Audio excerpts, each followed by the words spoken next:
They smile and nod in every meeting. They agree to the decision. Meeting ends. 3 days later, they're doing something completely different. And when you ask about it, they act surprised. Oh, I thought we were still figuring that out. This isn't just frustrating, it's a team killer. When agreements don't stick, trust evaporates. Other team members stop contributing because they're thinking, well, why bother? Nothing we decide actually matters. So I'm going to show you a 2-step response system, how to surface the pattern, and have a partnership-based accountability conversation. You can use this approach in your next team meeting. Hi, I'm John with the Teaming Edge. I coach instructional leaders and facilitate professional learning teams. This protocol comes from many years of working with teams navigating dysfunction, and it's built on partnership principles, not power moves. Here, let me paint a picture. Imagine your literacy team. You're meeting to establish common assessment protocols. Everyone discusses the options. You have some back and forth. And finally, the team agrees. We're using these 3 assessments for progress monitoring. And we'll review student data together every 2 weeks. So everyone nods. A few people even say, sounds good. Meeting adjourns. Fast forward 3 days and you walk past a classroom and notice one teacher using completely different assessments. You check in, hey, I thought we agreed on the common assessments. And here's what you hear. Oh yeah, but those don't really work for my kids. Or, I thought that it was just a suggestion. Or, how about this one? I've always done it this way. Sound familiar? Well, here's what's actually happening. The person isn't disagreeing openly in the meeting. They're avoiding conflict in the moment, then reverting to their own approach later.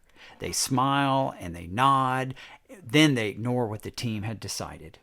This creates 3 major problems. First, trust collapses. Other team members stop believing agreements mean anything. They think, why should I invest in this conversation if we're not actually going to follow through?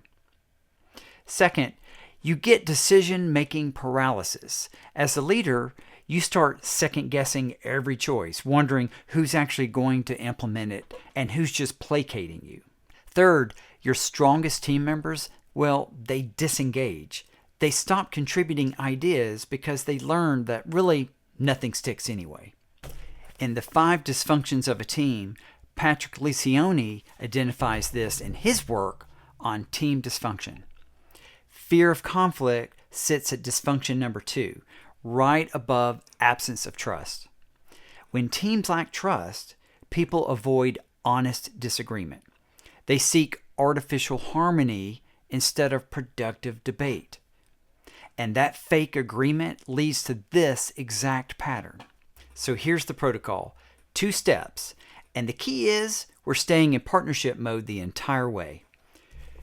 So Jim Knight's research on instructional coaching found that people are 4 times more likely to implement what they learn when they use a partnership approach versus a directive approach. The same applies here. Partnership beats power. Step 1, make the invisible visible. When you notice the smile and nod pattern, well, name it immediately, right there in the meeting, not later. Here's the exact language. I want to pause here. I notice we're all nodding, but I'm sensing some possible hesitation. Can we do a quick check-in before we move forward? I want to make sure we're genuinely aligned, not just appearing aligned. When you do that, you're creating permission for honest disagreement right now, before the undermining happens later. You're essentially saying, it's safe to disagree here. In fact, I prefer disagreement over fake agreement that falls apart later. Now, here's what some leaders worry about. Won't that call someone out? No, you're addressing the pattern, not the person. You're giving everyone an exit ramp from artificial harmony. You're making it safer to speak up than to stay silent. This move alone prevents most of the issues. But if the pattern continues, if people agree in the meeting and then do something different afterward, you need to go on to step 2. the partnership accountability conversation. So if the pattern persists, you need a private conversation within 24 hours. And you need a structure that creates transparency without triggering defensiveness. So I'm going to show you Bill Torbert's action inquiry framework. It's called the 4 parts of speech. This gives you a complete conversation structure. Part 1, framing. Provide context for the conversation. It might go like this. Sarah, I want to talk to you about our team assessment agreements and how we're implementing them. So you're naming the topic up front. No ambush, no surprise. Part 2, illustrating. Share objective facts. What you observed, not your interpretation. So in our last 3 meetings, we agreed as a team to use these specific progress monitoring assessments. I've observed that you're using different assessments in your classroom. Notice pure observation, no judgment, no assumptions about why. Part 3, advocating. This is an opportunity to share your interpretation, concern, or feelings about what you observed. I'm concerned because when our agreements don't hold, it erodes trust. Other team members start questioning whether our decisions actually matter. So here you're being transparent about your concern, not hiding it, not sugarcoating it. And then finally, part 4, this is inquiry. Ask a genuine question to understand their perspective. So help me understand what's happening from your view. Is there something about this decision or process that isn't working for you? This is crucial. You're not assuming you know their motives. You're genuinely curious. This is Jim Knight's partnership principle in action. Now here's what sometimes happens. You deliver this beautifully structured conversation and they respond defensively. They might say something like, "So you're saying I'm a bad teacher?" Or, "You think I don't care about the team?" When that happens, you need a rescue move. This is where the contrasting statement from the book Crucial Conversations comes in. The authors teach this technique specifically for when someone overemphasizes a perspective that's not accurate, when they're misreading your intention. The formula is, I don't want what they fear. I do want what you're actually doing. So in the moment, you might say, "Sarah, I don't want you to think I'm questioning your teaching ability or your commitment to your students. I do want to understand what's happening with our team agreements so we can figure this out together." So you're immediately correcting their misinterpretation. You're clarifying, here's what I'm not saying, and here's what I am saying. This lowers the defensiveness and gets you back on track. Then you return to the inquiry. So help me understand, what's driving this pattern? Most of the time, this conversation reveals the real issue.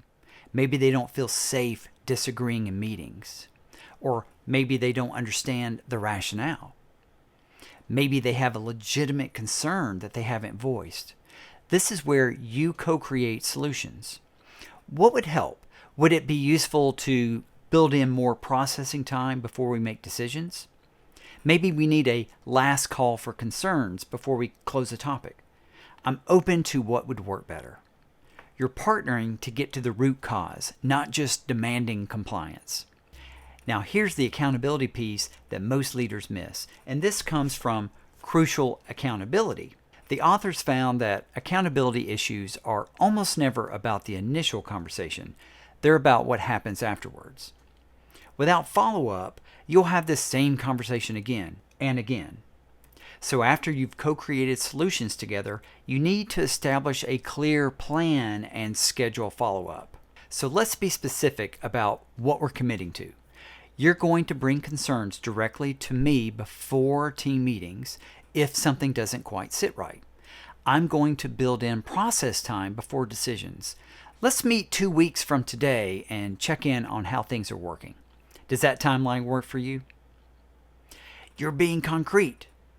Who's doing what, by when, and when we're checking back. This isn't surveillance, this is partnership.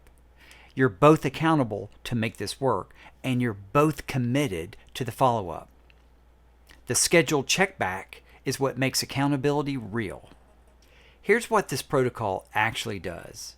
It separates honest disagreement from hidden resistance.